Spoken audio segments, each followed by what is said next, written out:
Bueno, vamos terminando de grabar el capítulo número 22. Aquí con Moss, ¿qué tal? Contento, viejo. Contento y con ganas de grabar el siguiente. ¿Qué te pareció la experiencia de Chachalaquera? Por supuesto que absolutamente reconfortante, pero como te digo, me dejó picado. Así que espero que quienes lo vayan a escuchar también lo vayan a disfrutar tanto como nosotros y se queden a la expectativa del siguiente. Muy bien, bienvenidos al capítulo número 22. Esta es Literatura Contemporánea en El Salvador con Josué Andrés Moss. Comenzamos. Bienvenidos a Proyecto Chachalaca número 22. Este es el capítulo de la literatura contemporánea en El Salvador. Nos acompaña Josué Andrés Moss. ¿Qué tal? ¿Cómo estás? Todo tranquilo, viejo, contento de estar acá acompañando al proyecto. Feliz de que me hayas invitado y pues celebrando interna y también externamente ser parte de la familia de Chachalaca. Bienvenido, viejo. Un gustazo tenerte por acá. Bueno, vamos ya casi terminando febrero. ¿Qué tal? ¿Cómo te ha ido estos 2 primeros meses del año? Demasiado salvaje.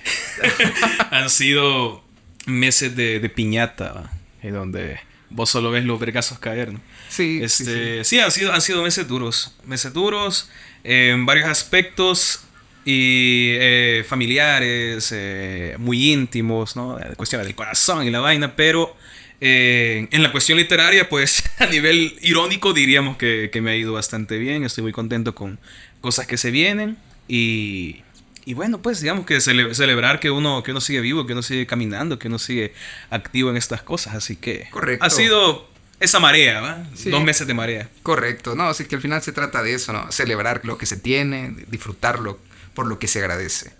Bueno, comenzamos entonces, y siempre esta pregunta recurrente, ¿verdad? ¿Quién es Josué Andrés Moss, el poeta del carnero?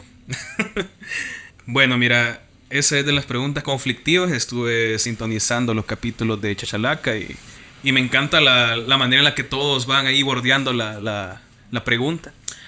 Y lo conversamos fuera de audio, ¿no? De que realmente uno se puede llegar a definir por las cosas que hace, ¿no? Pero también esa es una visión muy utilitaria. Yo puedo decirte que soy, ¿qué? Un ciudadano más de este país, una persona que ama profundamente sentir y a partir de eso pues tengo una conexión muy fuerte con el arte en general, principalmente con la literatura, por supuesto, que es lo que me llena, a lo que me dedico. Pero también conecto con un montón de cosas más, como el cine, la música. Entonces soy una persona que le gusta sentir a partir de todas estas disciplinas. Y bueno, a nivel de oficio, pues me dedico, claro, a la literatura y a vender libros. Es algo que es mi entrada dura de dinero. Traficante de libros, había El escuchado. dealer de libros. El dealer de libros. Sí, digamos que es como el gran concepto que trabajé hace ya unos 7, 8 años, el dealer de libros. Y pues también hago consultoría, reviso libros de otras personas, critico para poder mejorar esos libros, hago corrección ortotipográfica y busco de que ese producto que va a ser publicado y que va a llegar a las manos de otras personas pues salga lo mejor posible. Ok, muy bien, muy bien. Y bueno, esta sensibilidad que vos tenés como inicia, ¿cómo comienza tu gusto por la literatura, Moss? La culpa completa es de mi madre. Ok. La culpa completa es de mi madre. Yo en la mayoría de entrevistas lo digo, me gusta Echarle la culpa a ella. Sí, no, y que tenga conciencia de que realmente ella es la culpable de que esa casa esté llena de libros actualmente. Ella desde pequeño me mostró libros, me los facilitaba. Yo, digamos, siempre fui un buen estudiante. Puedo decir que siempre fui un buen estudiante. Y examen de 10, pues ella me daba. Las condiciones económicas que teníamos cuando yo era muy pequeño sí eran muy, muy buenas. O sea, no éramos millonarios ni mucho menos, ¿no? Pero digamos que eran condiciones bastante más arriba del promedio de como vivimos ahora. Y me decían, ¿qué querés? ¿Un juguete? A mí me encantaba no sé si recordás esa caricatura, los Street Sharks, los tiburones del asfalto. Sí, correcto. Entonces me gustaban esas ondas y me gustaban los libros. Y yo iba alternando, ¿no? Mira, regálame una figurita de un Street Shark o regálame tal libro de poesía o de cuento. Y yo realmente comencé con narrativa, ¿no? Leía mucho cuento de terror, mucha literatura de terror. Okay. Y ahí me fascinó, así que así comencé siendo lector. Después llegué siendo lector de narrativa, después llegué a la poesía, me gustó. Hubo autores que me golpearon muchísimo. Y con estos autores se pegó el cambio. Y yo dije, quiero hacer lo que estos tipos hacen conmigo. Quiero hacerlo con otras personas. Querés flagelar a la gente. Sí, que que se sienta eso de conecté con alguien más. Okay. Y tener la posibilidad, ¿no? Porque al final son posibilidades. Uno tira un verso y no sabe si esa onda le puede interesar o no a una persona y le puede golpear y romper el día a 2, 3 personas y ya con eso pues tenés la labor hecha, ¿no? Entonces sí, así fue el inicio. Todo culpa de mi madre y luego fui avanzando yo solito, comprándome libros, haciéndole tareas a los muchachos del colegio y de bachillerato para comprarme otros libros por mi cuenta. Y así poquito a poco, de ahí con obsequios de otras personas y con mi propio dinero y con otros regalos de mi madre y otras personas muy queridas, terminé siendo la biblioteca personal que tengo ahora. Ok, muy bien, muy bien. Y traficando libros, por supuesto.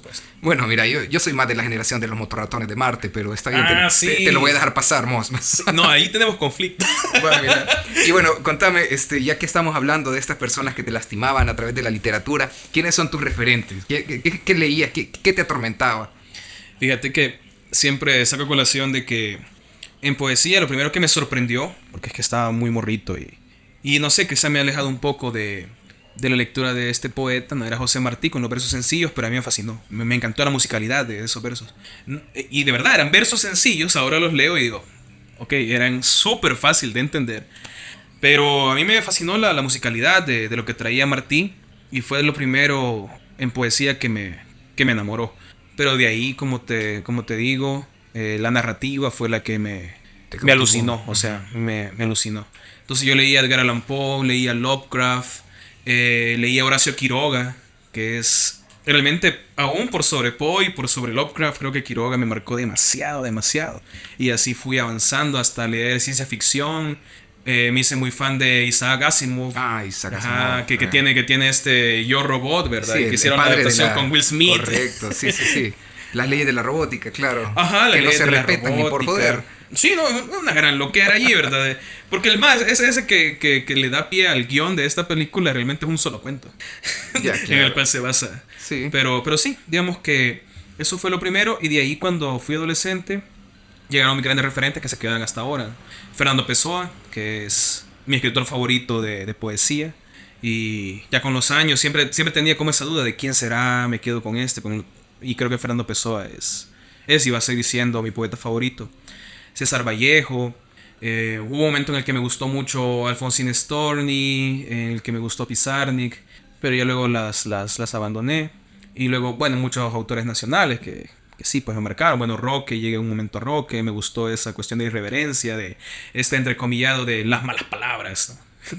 Que nos lo mostraron en el colegio que yo estudiaba y era como que, no, sí, es que hay que leer tal poema, pero allí hay una palabra altisonante que no vamos a leer cuando leamos el poema enfrente de todos, ¿no? Sí, en la hora de recreo todo era altisonante. Entonces, eso, digamos que ellos son todavía mis referentes. César Vallejo, yo no sé cuántas veces, yo creo que con quien más he llorado leyendo, César Vallejo y Pessoa. Ok, interesante. Bueno, entonces hablemos de la literatura. Pero ya sabemos, o en otro capítulo ya abordamos un poco acerca de esto de la literatura. Ya sabemos que tal vez la literatura la podemos dividir en ficción y no ficción. Ahí tenemos las novelas, los cuentos, los poemas, ¿verdad? Y por el otro lado el ensayo, la bibliografía y crónicas. Pero para vos, Mos, que sos, digamos que un escritor salvadoreño, ¿qué es la literatura? ¿Qué significa la literatura?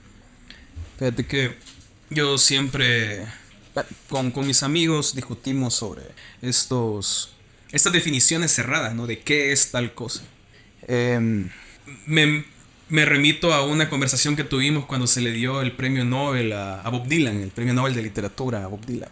Ajá, y que realmente se le dio el premio Nobel por las letras de sus canciones.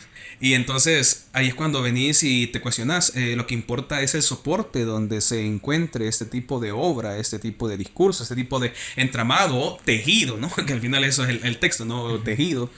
Que se está presentando o qué es literatura. Yo creo que la literatura puede cobrar un montón de formas y que todos tenemos nuestra percepción muy muy íntima, muy personal de qué es o no, por ejemplo, qué es o no poesía, qué es o no un buen cuento, qué es o no un relato, que es diferente el cuento, qué es o no una novela, porque esto es más una crónica o porque este ensayo filosófico está alejado de este otro ensayo filosófico que está cargado de poesía. No, es una cuestión muy complicada.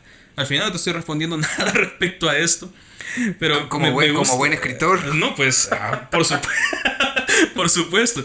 Pero es que me parece bien interesante dejar como que este contexto previo a decir que eso no es literatura, porque creo que cada uno tenemos parámetros muy, muy íntimos, muy personales de qué es. Para mí, sí debe haber un tipo de conciencia sobre la técnica, debe haber un tipo de trabajo real, de consumir obra de otros. No directamente, si vos vas a hacer poesía, leer solo poesía. Necesitas leer poesía, por supuesto, pero tenés que leer otras cosas, ¿no? Tenés que leer cuentos, tenés que leer filosofía, tenés que leer novelas, tenés que salir, tenés que vivir, tenés que enamorarte, tenés que doler, tenés que vivir a tus amigos muertos, tenés que disfrutar del nacimiento de tu hermano y tenés que saber afrontar la muerte de alguien más. Todo eso te va conformando y te nutre para poder llegar a escribir una obra que valga la pena. Entonces yo creo que es un tipo de equilibrio, yo siempre he planteado con un tipo de equilibrio entre esa disciplina de aquellas personas que manejan la técnica y de aquellos que tienen toda la facultad para poder dejar sus entrañas, su ser en el texto, ¿no? Porque si un texto para mí no conecta, o sea, puede ser que a mí no me conecte o no me haga sentir nada, pero si a otra persona le hace sentir algo, pues perfecto. Yo siempre he definido esto como de, yo catalogo como literatura a todo aquello que no me cause aburrimiento o tedio. Dentro de este entramado de los tejidos que puedan estar en cualquier tipo de formato, que podemos ver poemas visuales, hay poemas audiovisuales, poemas que son únicamente sonoros, existe todo ese tipo de movida de la poesía experimental. Y para mí, si algo tiene un concepto muy bien trabajado, si hay conciencia detrás de ello, independientemente de soporte, puede ser llegado a tomar como literatura. Ya, ok. Entonces empiezo a ver que la literatura, más allá que decir lo escrito es literatura, podríamos decir que es aquello que se escribió con las entrañas para mover tus entrañas. Que se trabaja con eso y porque te digo, yo soy muy fan de a veces autores que a nivel técnico yo les encuentro gallitos, ¿no? Hay un autor en Costa Rica que me lo llegué a conocer, falleció hace como 3-4 años, llamado Billy Sáenz Patterson, Guillermo Sáenz Patterson, le decían Billy, el vampiro le apodaban en Costa Rica. Un autor que si vos te ibas muy directo al carácter técnico de su obra, puede ser que flaqueara, pero en contenido y en lo que él te comunicaba, viejo, era una cosa impresionante. Entonces para mí esos poemas son un referente centroamericano constante y mis amigos lo saben. Y también me encuentro con obra que cumple, por ejemplo, todas las reglas métricas. Un soneto que está bien escrito y bien escrito entre comillas porque cumple con todas las reglas. Claro, claro. Por eso lo conversaba con uno de mis mejores amigos, con Alberto López Serrano, que él trabaja muchísimo la poesía métrica, con métrica medida, porque este es otro término que se tiene que discutir. O sea, todo lleva métrica, todo lleva métrica. Aún el verso libre lleva métrica, pero es una métrica irregular. Okay. Pero a ver, era como, tenemos un vaso, tenemos una copa de algo, y en esa copa, si vos la sabes hacer, pues perfecto, tenés un 4-4-3-3, que sería el soneto. Pero, ¿qué hay adentro del vaso? ¿Cuál es el contenido? ¿Es sustancioso? ¿Sabe rico? ¿Te duele? ¿Te hace llorar? ¿Te hace algo? ¿Te hace reír? O simplemente tiene contenido. O simplemente hay un contenido ahí que uno va a venir a valorar. No, es que está cumpliendo con todas las reglas métricas. Entonces, para mí eso no funciona. Por eso lo manejo como esa cuestión de es un equilibrio. De hecho, fíjate que tenía esta curiosidad, porque de pronto hoy, en la sociedad en la que vivimos, que antes de conocer la definición de algo, prácticamente somos bombardeados por los productos finales. Entonces, no sabemos qué es un poema, pero nos empieza a atracar redes sociales con poemas que las personas empiezan a publicar. Y entonces, antes de llegar a la definición, ya desarrollamos nosotros una idea, digamos que acústica, de lo que podría ser un poema. Entonces, aquí ya es donde uno tiene que llegar en algún momento y decir, pero realmente, ¿qué es un poema?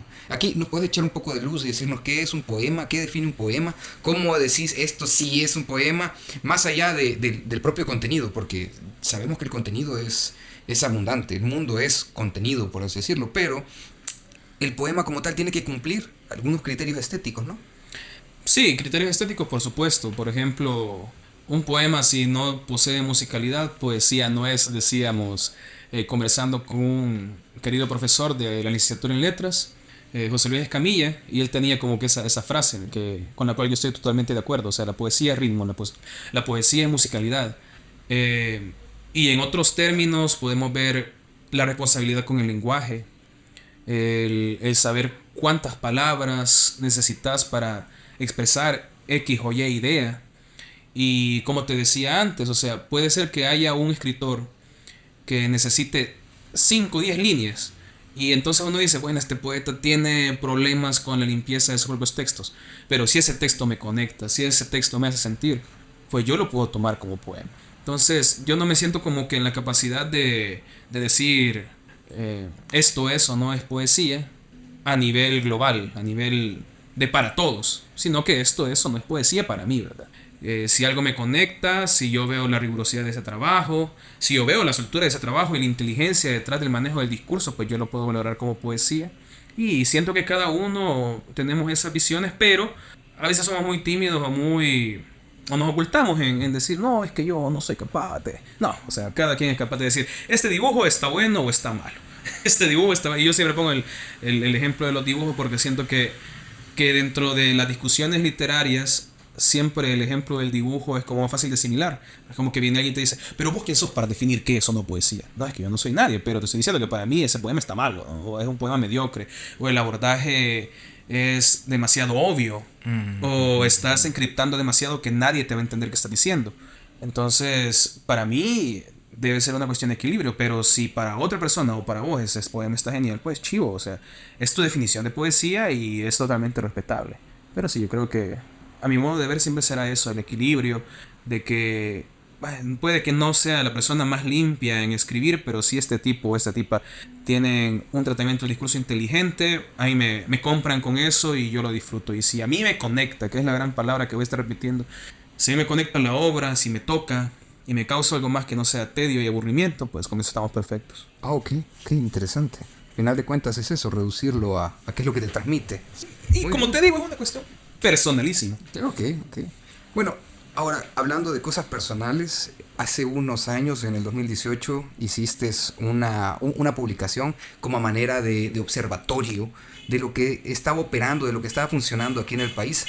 Se llamaban las temáticas operativas en la poesía de El Salvador, me parece. Uh-huh. Y abordaste tres corrientes que se estaban virtiendo en aquel momento. No sé si habrá cambiado, pero por lo menos en aquel momento identificaste tres. Decías también que habían otras, pero hubo una que comencemos por acá.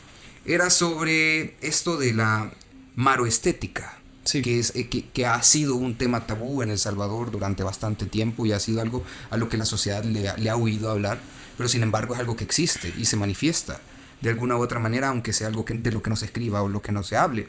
Pero decías algo al final sobre este apartado que me pareció, digamos que me quedó orbitando así en la cabeza, y era sobre esto, la generación de Nuevo Compromiso. Estos escritores conforman parte de Nuevo Compromiso. Ya conocíamos de los escritores comprometidos. De la generación comprometida. Exactamente. Roque, Tirso. Sí, pero esta generación de Nuevo Compromiso, ¿qué es? ¿Qué buscan? Bueno, contextualizando, fue más una licencia que yo me tomé a la hora de redactar el artículo que estaba escribiendo, que terminó siendo Ponencia en Guatemala, que era como contestar a algunas afirmaciones bastante dispersas de personas que están en el medio literario que decían no, que la poesía de poetas jóvenes no está comprometida con nada. Entonces yo hacía esa revisión de... Bueno, a ver, el término, por ejemplo, lo de la maroestética no es mío. Ahí lo digo en uno de los pies de página, que realmente proviene de William Carballo, que es un ensayista salvadoreño. Obtuvo Juegos Florales con precisamente un librito de ensayos en el cual él trabajaba como de qué manera se está expresando esta cultura de pandillas o de las maras en otros espacios, en videojuegos, en música, en series, ¿no? Y yo dije, bueno, me interesa ver qué onda con esta visión en la literatura. Y empecé a rastrear, empecé a hacer esa pequeña investigación, que fue casi 10 meses, 11 meses, leyendo autores. Yo ya tenía mucha lectura de autores contemporáneos, y fue que empecé a ver, ¿verdad?, que hubo mucha evolución. Ahí destacaba, por ejemplo, uno de los poemas, El Ángel Tuerto, que es de Jorge Ábalos. Luego el abordaje que hace Manolo Flores, y que son abordajes muy distintos, ¿no? El Ángel Tuerto es como esta primera poesía que él empezó a trabajar sobre la visión del pandillero, cuando estamos viendo toda ese éxodo de salvadoreños hacia los Estados Unidos, y donde el pandillero era más como de, bueno, estamos en un tipo de comuna donde la cosa es que nos apoyemos entre nosotros. Y ya después la cultura carcelaria, la cultura de la deportación, la cultura del tráfico, toda esa cultura de la violencia termina mutando en lo que ahora conocemos como pandillas. Entonces me pareció interesante hacer como un tipo de escalerita, poniendo los autores que para mí son como más representativos de esas temáticas. Entonces Manolo Flores, no romantizando, sino humanizando la situación de un pandillero, donde el poema La onda está así va, te dice pues que también el pandillero se enamora, ¿no? Y entonces termina con unos versos, le dice, pues mira, hacen este poema porque para que mi morrita, ¿no?, entienda que yo no soy solo maldad, ¿verdad? Luego tenemos la poesía de Luis Borja, que es ya así como ese contexto familiar de bueno, una madre viendo perder a su hijo que está en esos grupos. Y luego tenemos otros abordajes como los de Vladimir Amaya, con ese poema de ¿Y cómo te reconstruyo ahora?, donde sí es todo terrible, todo golpe, todo trágico, donde viene alguien y pues estamos viviendo un poema de persona a la cual han desmembrado, ¿no?, dentro de una situación de pareja. Es una cosa muy fuerte, es muy duro. Y pues también ahí ha habido otros acercamientos, por ejemplo, de otro poeta de Santa Ana, William Morales. Por mi parte también he hecho algunos acercamientos. Yo siento que varios hemos tocado como que esa temática, y son abordajes bien distintos también, que están conectados al contexto y a los años en los que hemos nacido y cómo vivimos las pandillas, ¿no? Porque muy fácil, o sea, es muy fácil que muchos digan, pues sí, el pandillero es así, hay que erradicar, ¿verdad? Por supuesto, es un tema muy complejo de conversar. Nadie defiende pandilleros, o sea, realmente yo no creo que ese discurso sea real de que alguien viene y defiende pandilleros, no. Solamente es como la poesía ha dado ese recorrido histórico y sociológico de alguna manera, en el cual has visto la evolución de este fenómeno. Y mira que pues el artista como tal se nutre de lo que vive, de su entorno, y el entorno ha sido así. De hecho, me pareció muy interesante esto de agregar, aparte de maroestética, esto de la poesía del infortunio, porque al final de cuentas, ya ves que la sociedad es un animal y el Estado es otro animal, y prácticamente esto determina el espacio en el que nosotros vamos a existir, ¿no? Entonces, esto de la poesía del infortunio establece eso, ese espacio en el que nos tocó vivir prácticamente, ese hueco social en el que no hay salida muchas veces. Sí, que es producto directo de la posguerra, ¿no? Sí. Y de la eterna posguerra que se vive en El Salvador, porque es 2023 y pues las definiciones de posguerra te establecen de que debería haber un tipo de saneamiento tanto a nivel económico como cultural como, bueno, psicológico, de quienes han vivido estos procesos de guerra. Entonces se plantea esta cosa de la poesía del infortunio, que es una cosa de sí ya cosecha propia, ¿no? Mi propia propuesta, que es como, bueno, tenemos la propuesta de William Carvalho respecto a la maroestética, pero también hay temáticas que se están tocando actualmente, como por ejemplo que tienen que ver con las cárceles, pero no todos los poemas que tengan que ver con las cárceles o hablar de cárceles están hablando de pandillas. Entonces allí podemos ver poesía, por ejemplo, de Miroslava Rosales, con La visita íntima.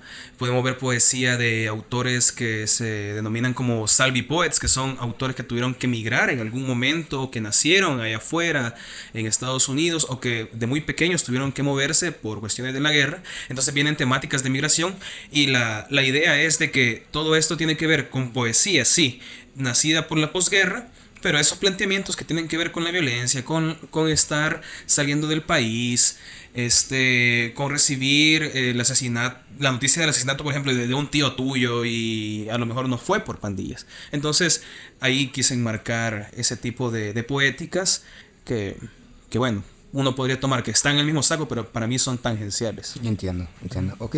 Bueno, y mira que dentro de este mismo texto, y pienso que con lo que venimos hablando hay algo en común, y es que bueno, se terminó la guerra y empieza a aparecer dentro de la poesía, de la literatura en El Salvador, el tema de la familia, y se vuelve la familia como ese espacio donde se empieza a desarrollar esta batalla sobre las emociones, sobre lo que uno está viviendo. Y mira, ahí me gustaría preguntarte, ¿vos cómo lo ves desde que hiciste este trabajo en el 2018 a la actualidad? ¿Es como una especie de deseo nostálgico, o este contraste que existe entre el hecho de que esta es la familia, el refugio que me tocó vivir, y yo en televisión miro un refugio full extras, digamos que un refrigerador, con 3 tiempos de comida y de pronto veo el mío y no es así. Entonces, ¿qué opinas vos? ¿O cómo lo ves ahora? Pues fíjate que con el tema de la familia, sí, no creo que sea obra que nace, temática que se presenta en la poesía salvadoreña a partir del final de la guerra, sino que se ve más presente, se ve más incisivo el tratamiento de los poetas en la posguerra, porque es esto de que muchos de esos autores que tienen libros completos sobre la familia son autores que nacieron en los 80 y en los 90. Entonces son autores que vivieron o esa colita final de la despedida de la guerra, o que nacieron cabal como esto que llaman los hijos de los acuerdos de paz, pero que vivieron con sus padres en esa cuestión de irresolución. O sea, que si es, por ejemplo, tu papá es militar o tu papá fue guerrillero, ese padre que tuviste, de alguna manera te está transmitiendo su propio bagaje de vida, y vos creces con ciertas ideas a partir de eso. Y esa persona no está resuelta, porque es que nunca se ha dado una gran atención a nivel de país con respecto a, bueno, vamos a fijarnos en la salud mental de esta gente que vivió este proceso enteramente traumático. Entonces, la familia sí se vuelve como una de las temáticas más presentes entre los autores, aún los que nacieron en la época de los 70s y que tuvieron hijos, y de los 60s y que tuvieron hijos, y sobre todo pues esto, los nacidos en los 80 y en los 90s. Tenemos por ejemplo Laura Zabaleta, que es una poeta de las nacidas en los 80s, que tiene un libro sobre su abuela. Tenemos a Vladimir Amaya, que tiene muchísima obra sobre la familia, pero tiene un libro completo dedicado a la familia, el mausoleo familiar, y así nos vamos dando cuenta de un montón de autores, pues que es esa cuestión de no solamente, en algún momento se dijo, alguien lo dijo por ahí, un poeta, de que era como, bueno, es que estos autores jóvenes ahora solo están chillando sobre su familia, ¿no? Son lamentos nada más. Pero para mí no es eso, es una necesidad de resolverse a uno mismo a partir de las experiencias de vida que han tenido tus familiares, que fueron tus papás, tus tíos, tus abuelos, ¿no? Quienes te criaron y cómo creciste vos. Qué interesante al final, porque yo lo veía así como que, llega la situación, los 90, el espacio donde tuvo que haber una posguerra, y es la sociedad al final siempre tiene, digamos que esta salida de lucha, ¿no? Entonces, tenés lo que tenés en tu casa, lo que estás viviendo, ya no te tocó la guerra, ya no estás agachándote debajo del colchón tratando de que no te caiga ninguna bala. Exacto. Pero de pronto sí es real el conflicto emocional que tenés con tu familia. No son con las balas, no es esconderte, no es ese estrés, pero si de pronto tienes un estrés represivo dentro de tu casa, pero tomando en cuenta eso, de que no tuvimos una posguerra y cómo eran estos ambientes familiares, sí, yo recuerdo cuando mi papá regresó de la guerra, y bueno, no, ¿sabes qué? No lo puedo decir así, yo no había nacido cuando mi papá ya, digamos, nació en el 91, entonces la guerra termina en el 92, y pues no, pero sí recuerdo a mi papá de alguna u otra manera, y lo trato de traer hoy en día, y me doy cuenta de que hubieron muchas cosas que él vivió que al final de cuentas no se solucionaron. No, y que te repercute, o sea, Claro. te afecta de alguna u otra forma. Y bueno, lo que estábamos mencionando fuera de grabación, que era esto de volver a la frase esta de Sartre, ¿no? Somos lo que hemos hecho con aquello que hicieron de nosotros. Correcto. Eso según la traducción que yo leí. Así que, pero ese es el concepto, ¿no? Sí, al final de cuentas Y es. al final es decir, bueno, la guerra no me tocó en el sentido de no tuve yo que poner tablas en las ventanas y colchones para que no entraran las balas, o para que se escuchara menos el ruido de los helicópteros, o por evitar de que alguien irrumpiera en mi hogar. Yo no viví eso, yo soy una persona del 94, pero sí te das cuenta de toda aquella ceniza que vuelve a tomar brasa, y es raro, ¿no? Porque físicamente no es posible, pero todo aquello de este es el sobrante de la guerra, y esto va a seguir afectando a las personas que se quedan después de ella. O sea, realmente las pandillas son hijas directas de la guerra. Los grandes procesos migratorios de inmigración son resultado de la guerra.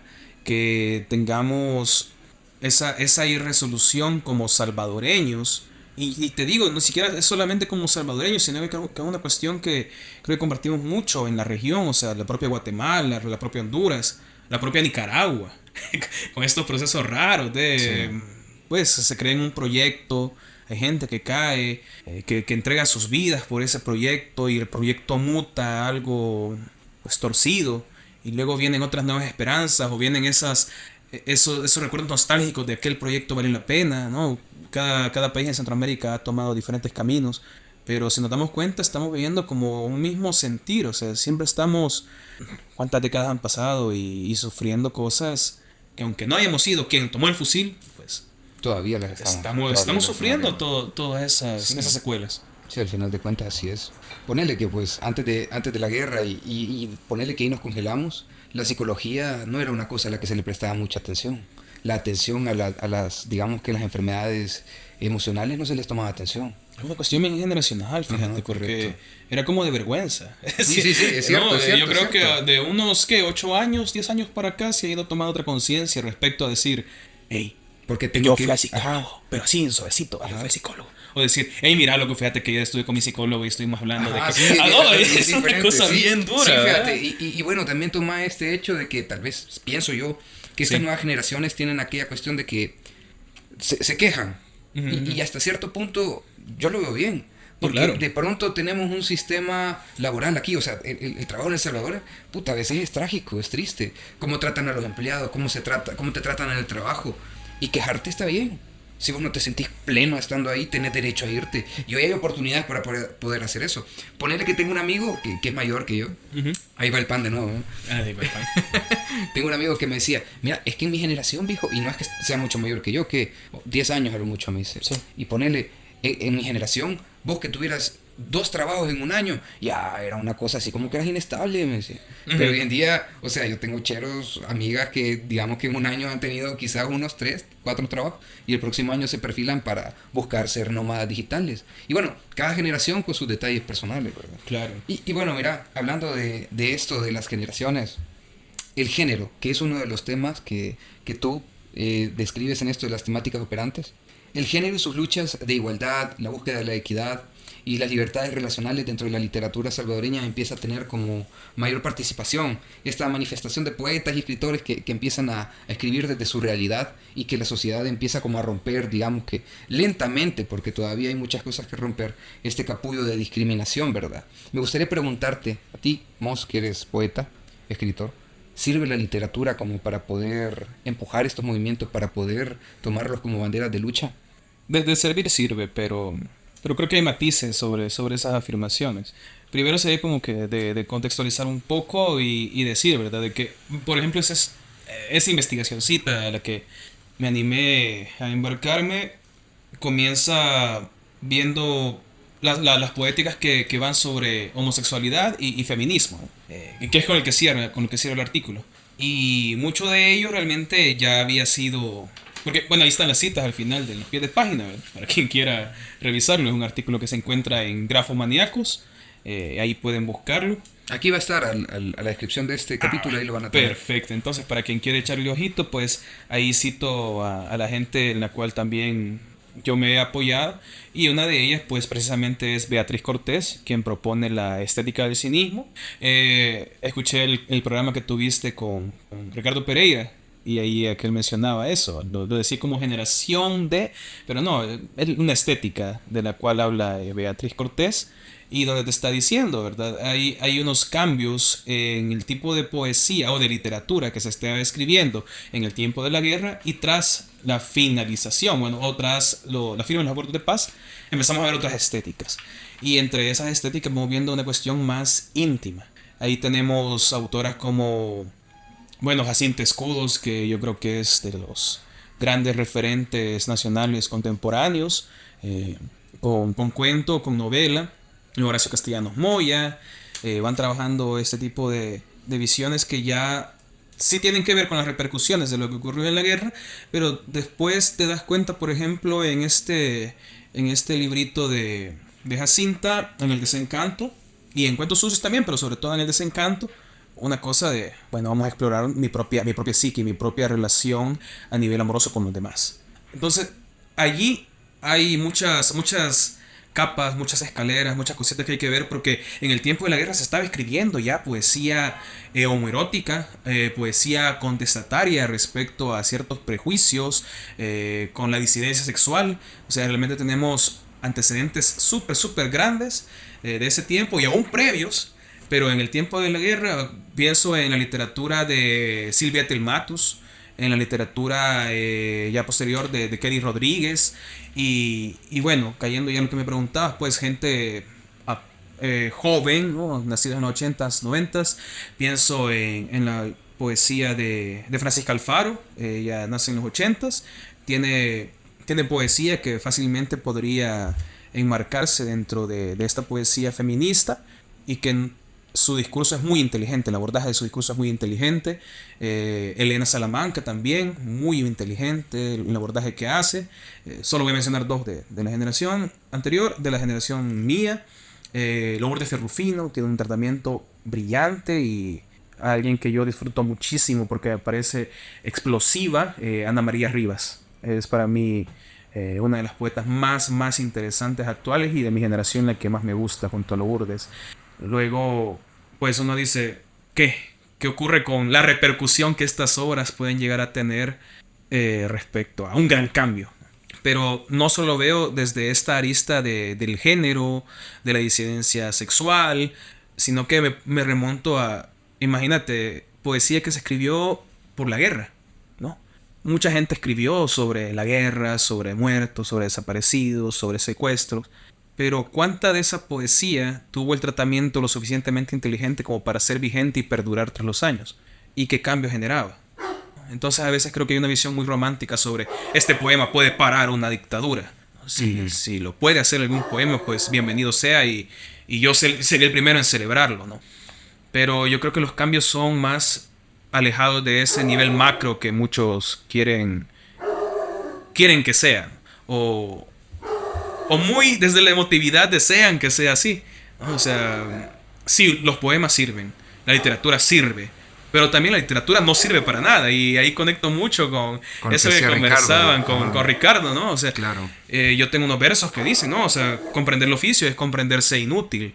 Pero también doy unos matices sobre una metáfora del árbol, donde digo, bueno, el árbol es inútil, lo sabe, pero los perros orinan bajo su sombra. El árbol es inútil, lo sabe, pero los amantes se besan bajo su sombra. El árbol es inútil, lo saben, pero se quema y crea calor en otros cuerpos. No estoy mal citándome porque no son así los versos, pero es eso. O sea, el árbol puede ser inútil, ¿no? Y para la visión de muchos, porque es que el árbol, ¿qué? ¿Va a parar una bala? ¿Va a quitar el hambre? ¿Qué va a hacer un árbol? Hay otras utilidades, pero hay otra forma de ver esas utilidades sin ser tan mercantilista o sin tener esa visión tan materialista correcto, de qué es el cambio, ¿no? Correcto. ¿Qué es el cambio? O sea, uno puede escribir sobre abuso policíaco, pero es que esto no va a impedir que la policía siga haciéndolo. No, pero bueno, puede conectar con aquella persona, con aquella madre a la cual le han metido preso a su hijo. O darle una visión distinta a aquel fanático de cualquier tipo de contexto, ya sea salvadoreño, estadounidense, colombiano, chileno, que diga, no hombre, si es que los policías están para protegernos. Sí, pero bueno, este poema te está diciendo de que ocurre esto, esto y esto. Hay planteamiento, hay alguien viene y planta pruebas y pueden meter a alguien preso. La policía necesita hacer cuota cumplir con cuotas no, pero es que hasta que no te ocurre directamente, hasta que no le pase a algún familiar tuyo, algún amigo tuyo, romantizamos una circunstancia. Y ahí es donde funciona la poesía. Esa es la utilidad que puede llegar a tener. Pero a veces es como que la gente quiere que el poema sea tan útil que en el momento de ser escrito haga un cambio. Es como que se esperara, no sé, pienso yo, como que se esperara que el irreal. Como que el poema fuera un hechizo. Un hechizo, exacto. Así como que poema no es ningún hechizo. Te tiro este poema y ¿cómo se llama? Y con esto voy a transformar tu conciencia. Exacto. Y sin embargo, al final de cuenta y caso, el poema sí es magia, pienso yo, pero para uno, para el que lo lee, para el que lo consume. Sí. Para y el que se identifica cambios. con él, correcto. Pequeñitos, y vas conectando con alguien y esa persona a lo mejor viene y no le va a leer ese poema a alguien más, sino que le va a conversar las ideas que sacó de ese poema a alguien más. Y lo va a convencer de otra cosa. Sí, fíjate que cómo es la cosa, porque al final de cuentas, los poemas al final sí son como cuñas que se meten en el corazón, por así decirlo, porque no me imagino yo mi visión del amor, por así decirlo, sin haber leído a Jaime Sabines con este poema que te decía que se llaman Los Amorosos y que al final de cuentas es brutal, es mágico para mí, a mi forma de ver. Pero bueno, este texto que va a estar aquí compartido con ustedes en el enlace de este podcast es excelente para poder hacer una pequeña revisión de las temáticas operantes en la literatura en El Salvador y poder conocer un poco más de esto. Sí, y ahí sí quiero contar algo muy breve que pues sí, el mismo texto lo dice, pero también me gusta declararlo acá, de que hay muchísimos más temas. O sea, la poesía en El Salvador trata de... Bueno, hay muchísima literatura erótica que no directamente tiene que ser homoerótica. Hay tratamiento de la poesía indigenista también. Hay muchísima poesía experimental que también me interesa en El Salvador, ¿no? Y que no es que tenga que tratar de un tema específico. Entonces, sí, yo cuando escribí esto también daba el mensaje de... Es interesante ver esas temáticas, pero también entender que hay otras y que si alguien desea y tiene la energía y las ganas suficientes como para decir vengo y me voy a hacer una investigación similar sacando lo que a este brother le faltó, pues perfecto, y todavía digo que bienvenido sea. Ok, o sea que el viral se trata de eso, el Salvador se va construyendo las generaciones de poetas, artistas, músicos que hay aquí en El Salvador. Es como vamos construyendo una torre y cada generación le va imprimiendo sus grafitis, le va poniendo sus esculturas, sus poemas a esta torre mientras vamos para arriba. Y al final este podcast, ese documento que tú hiciste es eso, ir viendo lo que hay y hablar de esto, lo que está sucediendo.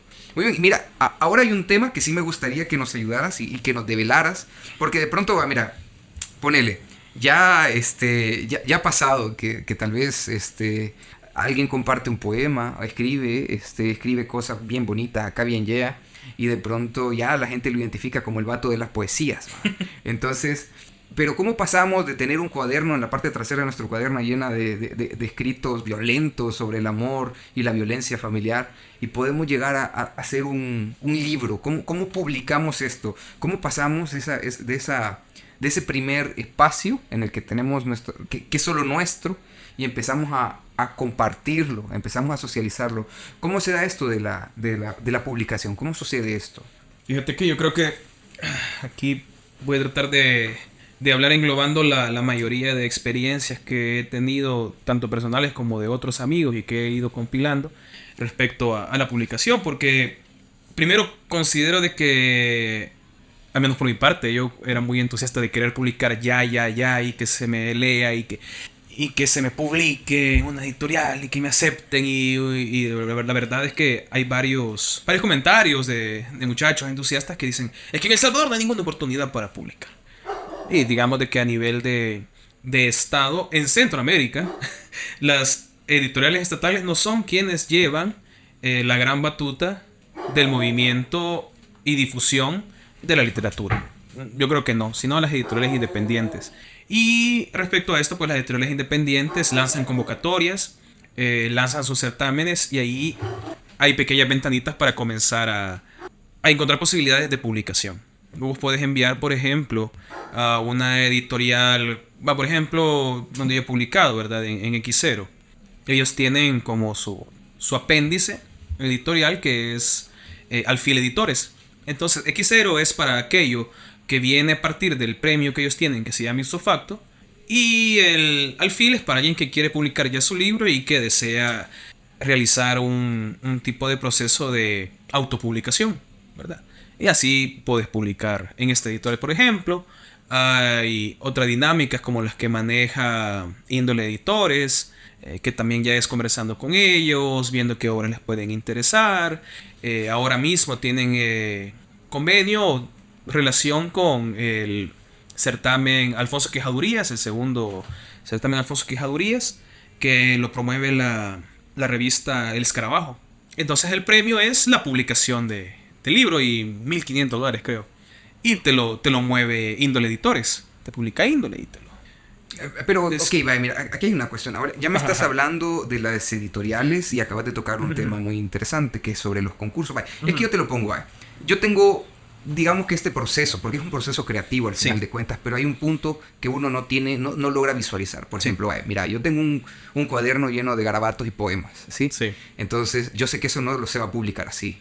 Ah, ok. Entonces, sí, vaya, por ejemplo, ¿qué hago? Ya medio me comentabas vos que tenías a alguien, un amigo en común que tenemos, que te daba tus primeras revisiones de tus poemas.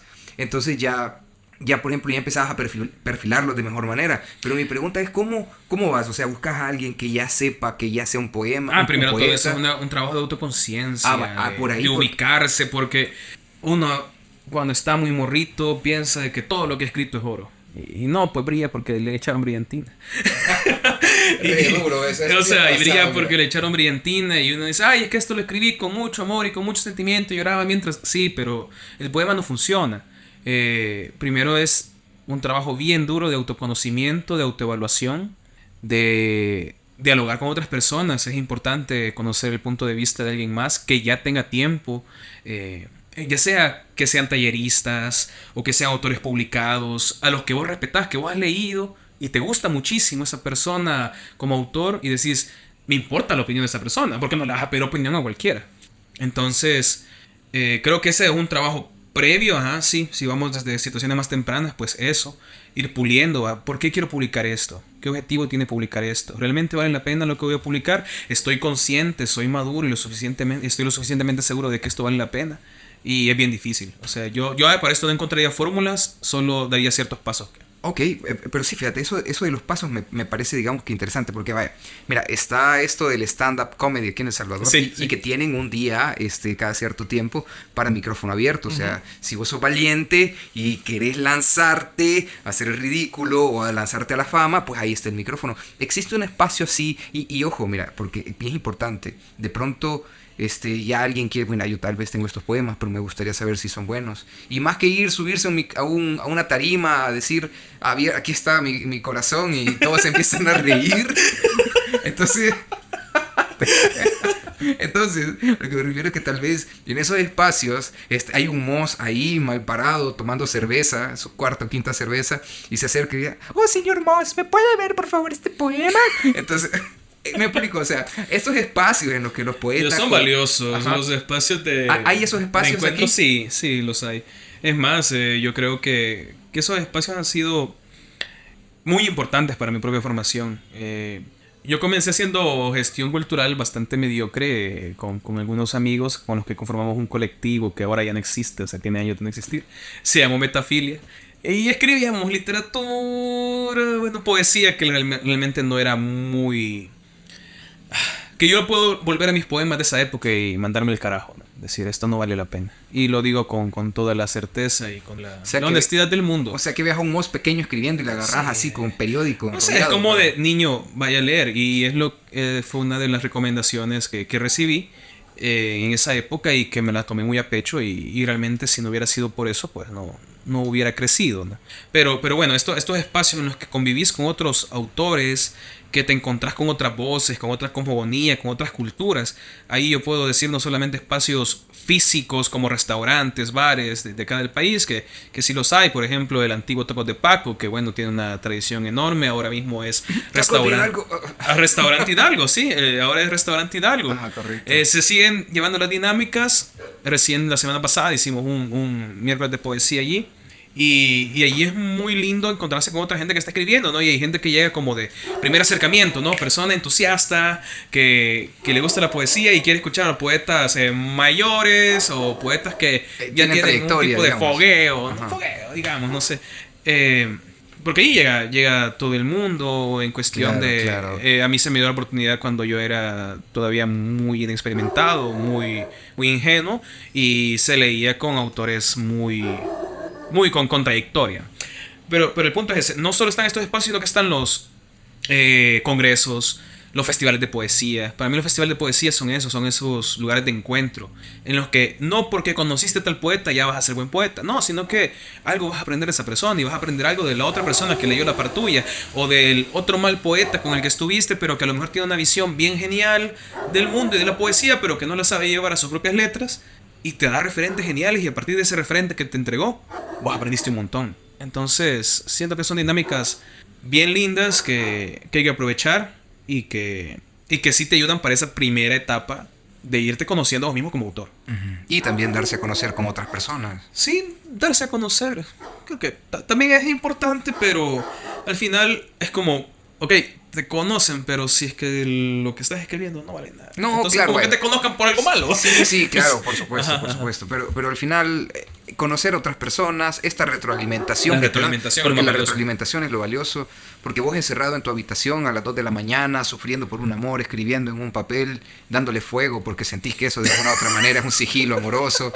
No te rías, Mos, esto pasa. Entonces, Ok. un amigo me lo contó. Sí, Entonces, no era yo, decís. entonces, este tipo de cosas, estos ambientes, estos espacios, pienso que y la retroalimentación te van conformando. Y qué bueno, porque al final, si bien no sos poeta o no sos escritor, puedes disfrutarlo.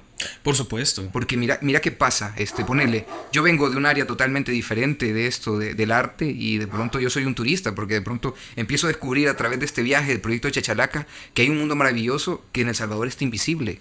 Así, regresando al capítulo de El Salvador a colores, gracias al proyecto de Chachalaca he visto que en El Salvador hay una cantidad de arte, hay cultura, pero está como todo separado, como todo por aquí los que pintan, por aquí los que recitan poemas, por aquí los que hacen música y que tienen, hoy actualmente empezamos con esto de las redes sociales a tener vínculos entre estas áreas. No, y es bonito integrarlo. A mí siempre me ha interesado eso de las colaboraciones interdisciplinarias. Correcto. Siento que nos llenan un montón. Yo tuve relación con artistas del área de arte contemporáneo, con aquellos que me aceptaron, ¿no? Porque pensaban que yo iba a hablar de contemporáneo porque me burlaba de ciertos conceptos, pero no, realmente a mí, si hay un concepto potente y está llevado, es igual que la poesía, ¿no? Eso, concepto potente, discurso interesante, y si está ejecutado bien, a mí me gusta, a mí me interesa, a mí me llena, y eso es la gente con la que yo quiero trabajar. Entonces, sí he tenido como esos diálogos, y creo que cada vez más tenemos que tener esos diálogos, sobre todo citando algo que estuvimos hablando también fuera de audio, que era esto de la importancia del autor, o sea, el concepto de autoría frente a la obra, ¿qué es lo más importante? O sea, no, es que este poema es bueno porque lo hizo Roque. Bueno, pero es que lo hizo tal persona. No, entonces es malo. Me parece tonto, me parece una visión muy tonta. O, es que este dibujo es bueno porque lo hizo Picasso. Pero si te dice el niño de la colonia que era dibujo suyo, el dibujo ya no sirve. Uy, sí. No, es una cosa así bien difícil de la cual casi nadie está dispuesto a desligarse. Y cuando existen obras colaborativas, lo bello es eso, de que ya no está interesando tanto quiénes son los involucrados, porque si hay 8 involucrados en una obra, nos está importando demasiado quiénes están involucrados. No, es que este poema es importante porque lo escribieron a 16 manos, ¿no? Estas 8 personas. Y me voy a poner a ver quiénes son los autores. No, o sea, disfruta el poema. O odia el poema, dependiendo de lo que te vaya a generar, pero importa el texto. Y en cuestión de pintura, en cuestión de cuando se hacen muestras mixtas, siento que eso es lo interesante, que ya la figura de quién es el autor no sea lo que predomine para poder valorar una obra, sino la obra misma. Ok, y llega el caso de que hay autores que utilizan seudónimos, utilizan una figura que ni siquiera son ellos, se inventan un personaje.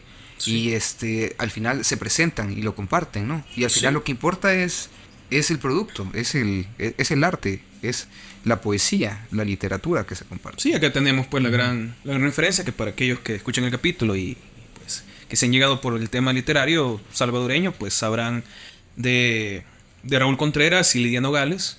Raúl Contreras, que para mí es el que ha trabajado mejor el heterónimo en El Salvador y quizá en la región, que tuvo a Lidia Nogales. Y no importaba quién fuera Lidia Nogales. A todo el mundo le generó morbo en esa época, le generaba dudas y todo estaba muy, ¿quién es Lidia Nogales? Hay que encontrar a Lidia Nogales. Pero lo importante era lo que decían los poemas y lo que generaban los poemas. No importaba que fuera este viejito, no, era lo importante cómo te tocaba ese texto. Aunque nunca le hubieras dado la mano a Lidia Nogales, eso es lo importante. Entonces creo que las dinámicas en las que empezamos a jugar, no digamos desvincularnos del todo, pero sí a jugar con el concepto de autoría y cuestionarlo un poco, son bien interesantes y que pueden dar resultados bien importantes. Ok, muy bien. Bueno, regresando a esto de la publicación, porque sí me parece siempre bueno continuarlo. ¿Cómo fue tu primera experiencia? ¿Qué fue lo primero que publicaste? Precisamente tuvo que ver con un heterónimo. Ok. Yo fui Amy Loan. Un libro que se llama Manuscritos de lo que llevo en la piel. No es un libro que me tenga orgulloso hasta la fecha, porque lo leo y tenía 17 poemas y rescato 4 de esos. Y digo, pues al menos quedaron 4 de los 17 que... o sea, me siento bien con ellos. En algún momento pienso revisitar ese heterónimo. Ese fue un libro que salió de Guatemala, con editorial Alambique, gracias a Marco Valerio, que es un poeta guatemalteco y que tiene esa magia de que te dan los libros escritos en su propia caligrafía. Ok. Ajá, entonces cada ejemplar tiene esa magia de que Está va escrito a mano. Sí. Ok. Es muy lindo el proyecto, es muy lindo. Ahora mismo le han publicado a Elena Salamanca uno de sus libros iniciales, que es Peces en la Boca. Y está así, escrito a mano por Marco Valerio y trae... Estaba viendo una publicación reciente en Facebook donde está Elena, que ha besado, ella tenía esa dinámica de que besaba a nivel de firma, ¿no? Los libros, y ahora es como que la portadita, eso. Es muy lindo, una cosa por un muy... momento pensé que ibas a decir besaba pescados, no sé por No, qué. no, besar, dejar con labial en la portada, ¿no? Claro, Pero... algunos amigos que tienen ejemplares de aquella época, cuando ella publicó Peces en la Boca, tienen los ejemplares con el beso de Elena a nivel de firma, ¿no? Ahí en la dedicatoria. Todo es muy interesante. Pero es eso, ¿verdad? Con lo de Marco Valerio fue la primera publicación. Luego hubo 2 publicaciones. La primera que se llamó Carcoma, con el proyecto editorial de La Chifurnia, que dirige el poeta Otoniel Guevara. Luego salió Pesebre con el mismo proyecto. Luego se publicó en Honduras Babel, que fue una selección de textos de varios poemas míos, con Editorial Malpaso. Y lo último, bueno, lo más reciente, porque no es lo último, es el libro El Carnero, que se publicó con Editorial X0. Ok. Todo es poesía. Ok, muy bien. Y bueno, ¿cuánto tiempo te tardaste como para poder, digamos, decir, ok, ya está mi primer documento, ok, voy a comenzar a escribir? O de pronto ya estabas escribiendo y dijiste, bueno, tengo estos poemas aquí, voy a ver qué pasa. ¿Cómo pasó? Bueno, con Amy Loan sí fue muy de impulso. Tenía ganas de publicar. Como te digo, realmente no es que me arrepienta mucho de la publicación, pero ahora mismo con los criterios que tengo y con cómo he avanzado mi propia estética, mi propio... cómo veo mi obra actualmente, digo, lo que hice con Amy Loan no está a la altura de lo que estoy haciendo ahora. Entonces fue más impulso, y yo agradezco muchísimo a Marco Valerio porque vio algo en esos poemas, y también me encanta de que haya gente que todavía está a la fecha, aunque sea muy poca gente, pero me dicen, me gustan esos poemas de esa época, los de Amy Loan y lo que hizo Amy. Entonces en algún momento pienso retomar a Amy Loan y retrabajar la voz de ese heterónimo. Con respecto a Carcoma, digo, wow, o sea, ahí fue una selección de poemas que formaban parte de algo más grande, que no me acuerdo cómo se llamaba. El Evangelio de no sé qué le había puesto. Era un libro más amplio, pero el formato en el que se iba a publicar era breve, que era este formato plaquette que tiene el proyecto editorial de La Chifurnia, y se los envié a Otoniel. Compartíamos en esa época bastante y le gustaron los poemas, trabajamos algunas cosas y entonces salió. Y ahora te digo, o sea, 2017 fue que salió ese libro, esa publicación, y me siento contento con todo lo que está en Carcoma. Okay. Quizá cambiaría una palabra porque me sobraba en un poema. Así que digo, ok, no es que sean poemas tan brillantes de los que me sienta hiper mega orgulloso, pero no me arrepiento de ninguno. Así que con eso me siento más que orgulloso de no estar diciendo lo que digo, por ejemplo, del libro de Amy Loan. Luego Pesebre ya trae algunos poemas que sí vienen en el libro El Carnero, y trae uno de mis heterónimos. Y ya de lo que más orgulloso me siento en la actualidad es el libro El Carnero, que participó en un certamen acá. Hubo algunas cositas ahí que ocurrieron en medio de la resolución del fallo del certamen. Y bueno, se terminó publicando el libro y es lo que más orgulloso me tiene, y tengo cosas ahí en proceso. Ok, excelente. Bueno, mira que al final son varios libros los que has publicado, ¿no? Y bueno, este proceso, porque está la edición. La edición es como un proceso en el que se revisan algunas cosas, se empieza a trabajar, pero ¿cómo funciona esto en la poesía? ¿Reeditas un poema para republicarlo? ¿Cómo funciona? Yo creo que depende de con quién lo vayas a publicar. Las dinámicas de cada editorial son bien distintas. También hago una separación bastante importante entre qué es una editorial y qué es una imprenta, que se vende como editorial. Hay aquí actitudes de dudosa... técnica, digamos que... de dudosa calidad moral. En las cuales se explotan los sueños de muchachos jóvenes, y es como de, vení, te voy a publicar, dame $150, lo que me importa es que me dejes ese dinero y te publico, y no te van a hacer una revisión de un carajo, ¿no? Te van a publicar lo que sea porque les estás pagando. Pero se venden como editoriales. Esa gente yo considero que son estafadores y que es muy peligrosa. en el panorama centroamericano, porque no solamente en El Salvador. Ya identifiqué unas de Guatemala, otras de Nicaragua y cositas así, ¿verdad? En todos lados existe realmente.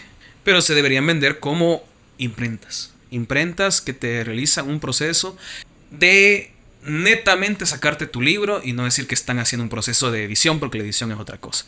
Luego, por ejemplo, cuando vos estás mandando un premio, lo tradicional es de que si ganaste, te sacan el libro tal cual. A no ser que vos como autor querrás hacer algún cambio. O que haya algún tipo de recomendaciones de los jurados. Yo también he sido jurado en algunos premios y he dejado mis recomendaciones. Ya si el autor lo sigue o no la sigue, pues ya no es cosa mía. Es cosa de él. Es cosa de él, ¿verdad? Pero yo creo que hay una figura importante que no tenemos muy presente, que es la figura del corrector. O de el editor en toda regla. Que va a ser alguien que al menos yo lo veo en ciertas personas, en ciertos proyectos muy específicos que sí lo llevan a cabo. Por ejemplo, he tenido resonancia de esto cuando me han hablado, por ejemplo, de Susana Reyes, con quien molestamos de que es como mi madre literaria, pero porque yo me parezco al hijo de ella. Es una anécdota aparte.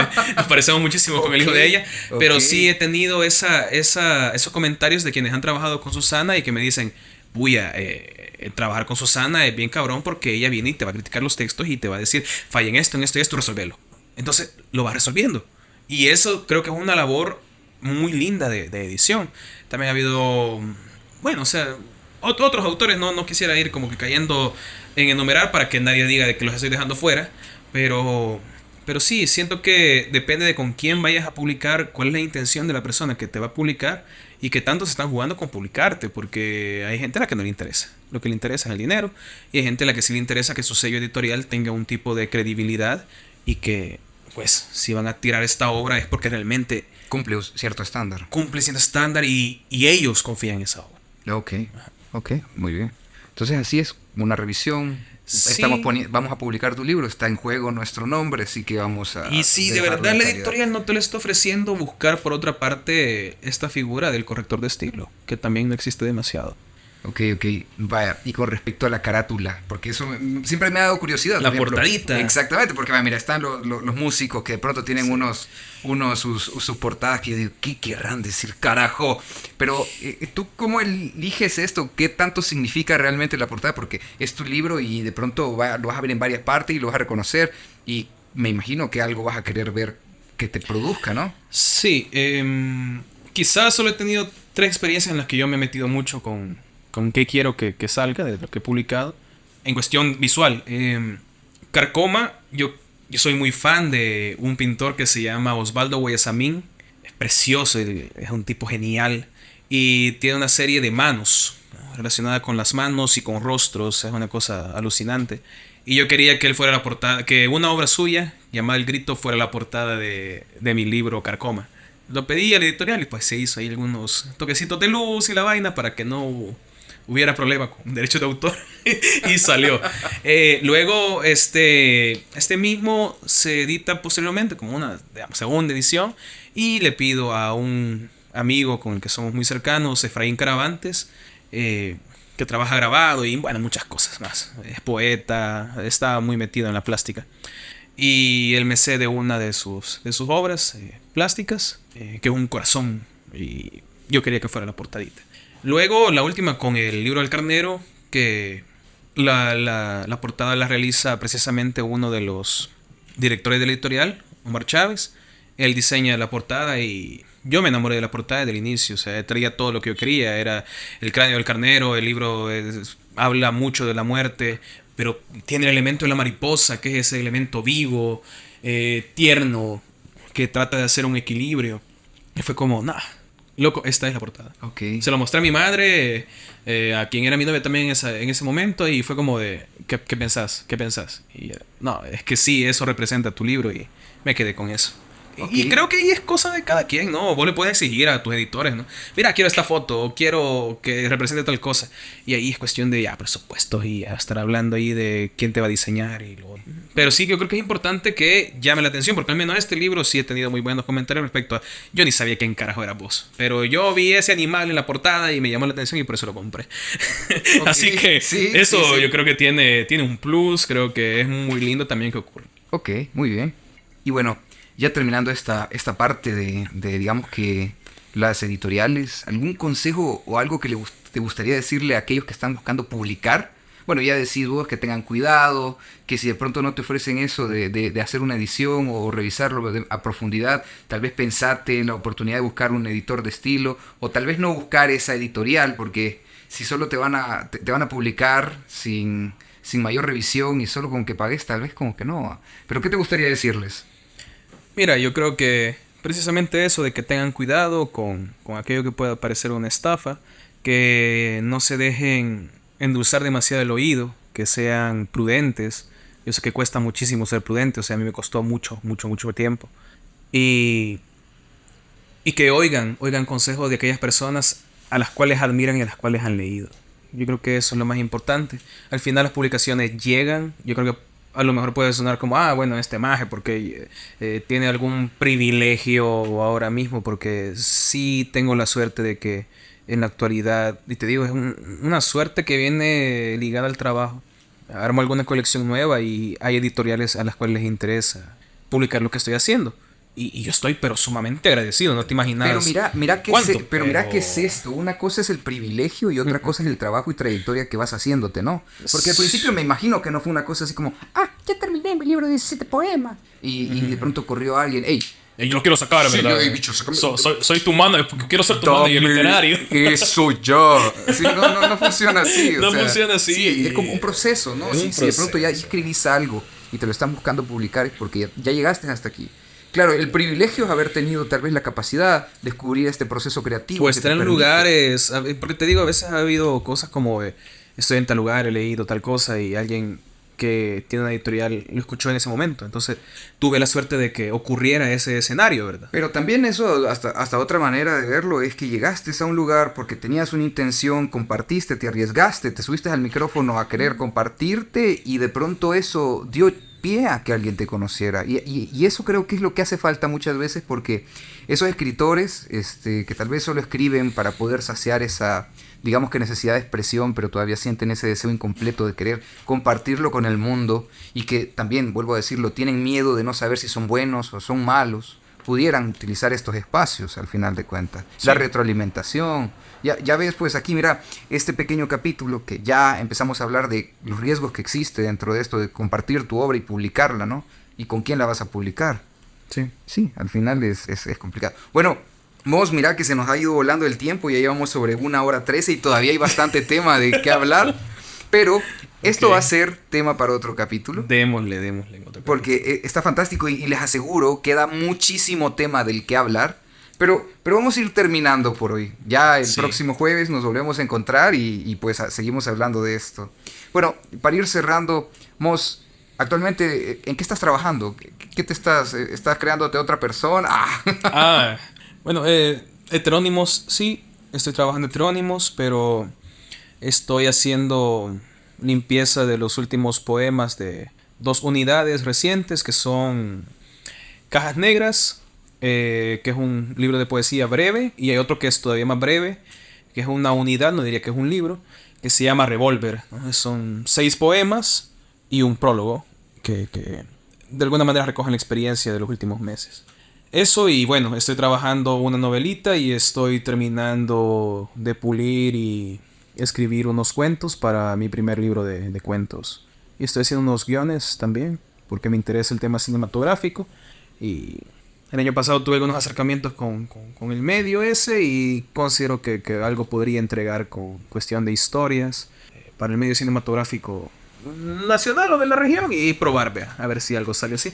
Pero eso es lo que estoy haciendo. Y en cuestión de gestión cultural, pues este año se vienen las 5 ediciones de los Heraldos Negros, que para aquellas personas que conocieran el proyecto, pues eran los eventos mensuales que yo tenía hace 4 años y que lograban cautivar a alguna buena cantidad de público y la gente se lo pasaba muy bien ahí. Así que para este año no voy a hacer los 12 que eran, porque eran uno por mes. Ajá. Pero voy a hacer 5 y espero que sean 5 muy buenos Heraldos Negros. Ok, me interesa.